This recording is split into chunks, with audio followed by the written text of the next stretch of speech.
is vinegar. It's turned to vinegar. I mean, obviously there is a process, but it's the same. Therefore, you need to make sure that if you add a bit of sugar, it will mellow the wine perfectly. Bring to the boil for 5 minutes and then skim it. The wine will create some impurities on the top, which is totally normal. It's nature.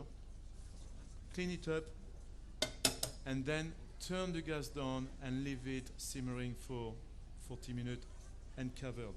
Very importantly, you need to cover the things. Therefore, what happens is the condensation of the pot creates some vapor, goes under the lid, and goes back into the cooking, and it's flavors. Therefore, you might be doing this 2 days, 3 days before you need it. Leave in the fridge. So I apologize for that. Speaking too much, you see, that's the problem. Plus champagne.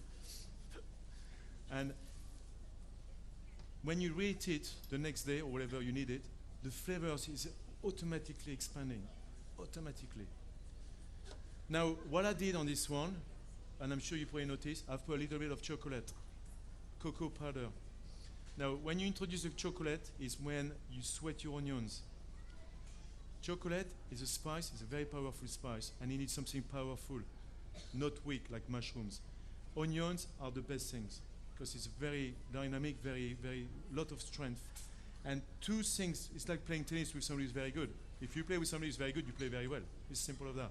Therefore, if you mix the chocolate and onions together, when it's sweated, by the way, the dry and the wet onions, you should see what happens. It's unbelievable. Just something like that. And let it cook. As I said, chocolate very slowly, not, and that's it. Therefore, I'm sorry to keep everyone busy. The lights are on. Yeah. How come it's so long? Well, what we're going to do is we use 1 ring, and I need to put that on, and I'm going to start the caramel now. Yeah. What? Okay. Therefore, let's take that. Now, when you make your coq au vin, just before you serve it, 1 little thing you need to do. Therefore, let's imagine you've done that 2 days before, nicely kept in the fridge, always still, and nobody put fingers. Very important. Then, at the last minute, when you reheat your coq au vin, very slowly, of course, what we do, we take some garlic, just crack it, take the skin off, just like that. Don't chop your garlic, because the more you chop, the more you lose out, and also it's an effort for nothing. Just crack it, and also you release this amazing enzyme, which is obviously very beneficial for your health, believe it or not. And what is important is the flavor keep going much longer than you think. Therefore, you're putting less garlic. And the good thing, if it's too much garlic for you, you can always remove the garlic. You can see it. It's that big piece there, yeah? Then, what we need to do is to add a little bit of mixed herbs, whatever you got. If you got coriander, parsley, flat parsley, whatever. And another thing as a good tip, would you like to stand up, lady, please?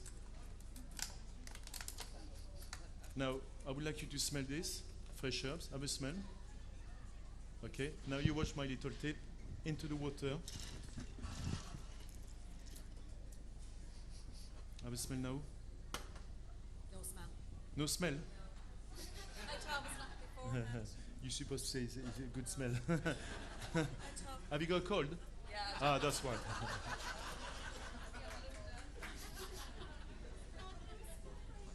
Right, okay, therefore, always have some dried herb.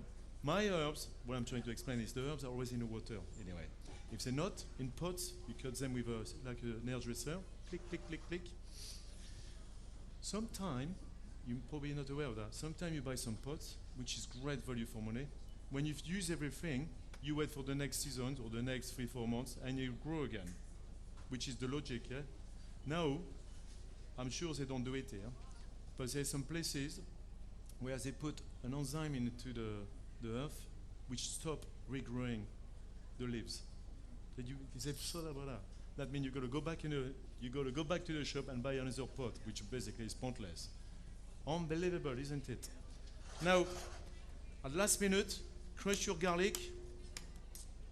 That's the final little flavors. It's all about flavors. It doesn't matter how it look like, to be honest. Cooking doesn't have to be artistic or very well presented, except if you have a restaurant. It's about the flavors, and that's it. The taste and the flavors. Therefore, some good fresh herbs at the last minute, a bit of crunch pepper, if we have some pepper, and some garlic.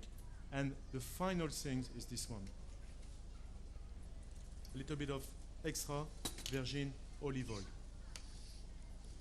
And I guarantee you, if you put the olive oil at the last minute, this is superb.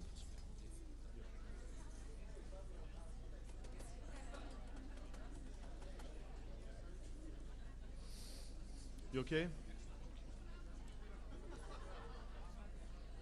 Okay, we're going to be starting the next one.